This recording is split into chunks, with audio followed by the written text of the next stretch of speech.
President Buhari's son, Yusuf, become district head in Daura. Welcome to the news. And thank you for tuning in to listen. Yusuf has also been to ban the Taliban Daura. Yusuf, son of Nigeria's President Muhammadu Buhari, has been to ban the new district head of Kwasarawa under Daura Emirate in his home state, Katsina. Yusuf has also been to ban the Taliban Daura. The ceremony was held on Saturday in Daura with Vice President Yemi Osibanjo in attendance. Wow. Sincerely, I don't know how this should be a news, sincerely. How this should be our news. It's been to ban Daura of the street head in Daura. He's been to ban the Dauban Daura. I don't understand. I don't know why these people are so insensitive to the needs of the people. When I say the needs, I mean the security nets. Look at how messed up everything is looking like. Look at how messed up the situation is. I don't understand. I keep asking myself how these people go, as in they wake up in the morning, they see the news. Or is it that they don't see the news? This age where information can be gotten by your fingertips. They see the news, see how people are killed, then they go and stretch and are able to eat and are able to take their beds and act as if nothing happened. While we are still discussing that the president flew out of the country to celebrate his birthday and maybe do some other things, and we are saying Nigeria is turning upside down.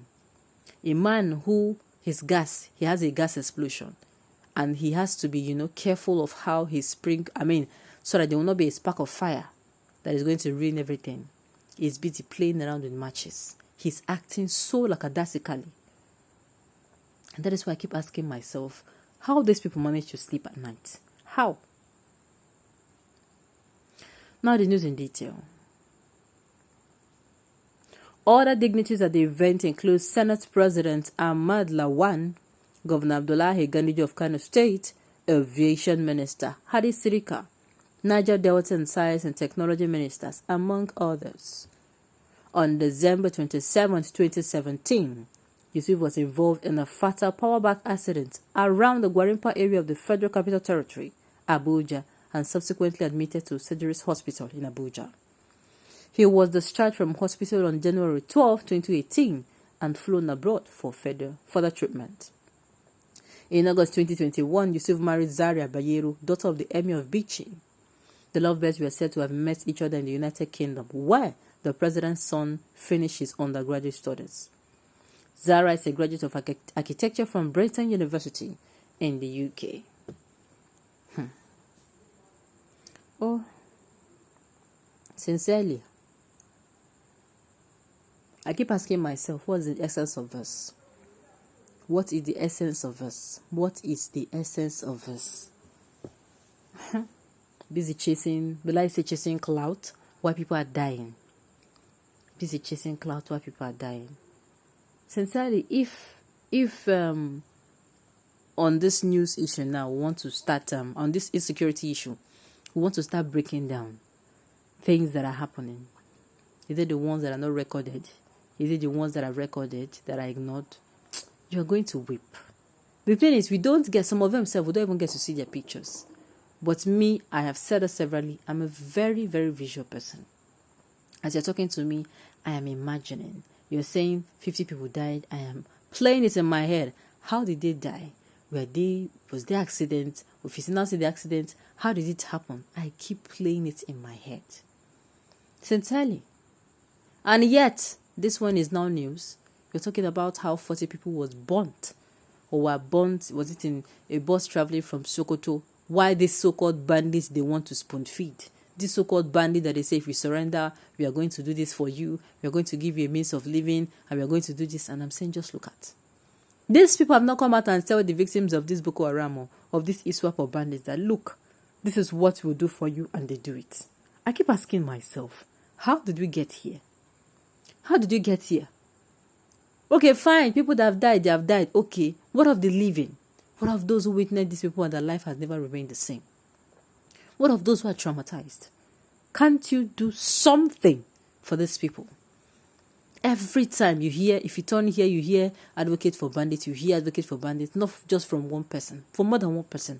And I keep asking myself, if advocate would be for bandits, who is advocating for these victims? It is not enough that they have internally displaced camp at all. It is not enough. That is just like the tip of the ice. It's not even up to the tip. Have you gone there? Have you seen how that place is? Do they take care of that place? Do they give them food? Do they take care of that place? Is it only just to sleep and eat? How are these people kept busy so that they don't sink more into trauma? How? And yet, somebody's son is the district head of what we don't even know. This is not the kind of news that we care about. We care about the ones that will come and will say, oh, the Boko Haram are being quashed. The ISWAP are being quashed. And the Northerners will say, yes, indeed, this is what is happening. And it is going to be true. And then it will now be like a very blurry memory in our hearts. Instead of, I don't understand what is even actually going on. I've said it before. And on top of all of this, many people comes out and they massage the ego of this man. They tell him, hey, you have done well. They tell him, oh, this one happened and that one happened. You have done well. You are the best. You are the one that have bought hardware that is not giving result. For instance, let me say that you are treating somebody's being treated of cancer and they have done chemo. How do they chemo for the person? They have done chemo for the person. The person have undergone chemo, and then there's no effective results. Will the person start and now say, "Oh, I undergone chemo. I am healed"? This doesn't make sense because the healing it did nothing for you. Nothing. No matter, yes, your head might start falling off or your hair might start falling off. It did absolutely nothing for you. That is it. You're coming out to say, oh, that these people, that you did this for them, that you bought Super Tucano jet, you bought Amon Tank. What is the effectiveness of this thing you bought? What is the effectiveness? You should be able to say this and this and this are the effectiveness. What is the effectiveness of this thing? Are we seeing results? Are we seeing results? That is the cocoa. Not coming out to say, oh, these people did this and it was the turban. How is that a problem? Them don't turn this country to their father house now. God will expose all of them. It is well. Now I understand the game plan. You know monarchs are not being probed. Now that his father is about to step down. Political analysts like me. I just pray one day we are going to wake up and all this will be a very blurry memory. That we'll hardly be able to remember all this that happened. Instead, we're going to be severing in the goodness of good governance, equity, and justice. On this note, you have come to the end of the news. We say thank you for tuning in to listen until I come your way next time. Enjoy the rest of the day.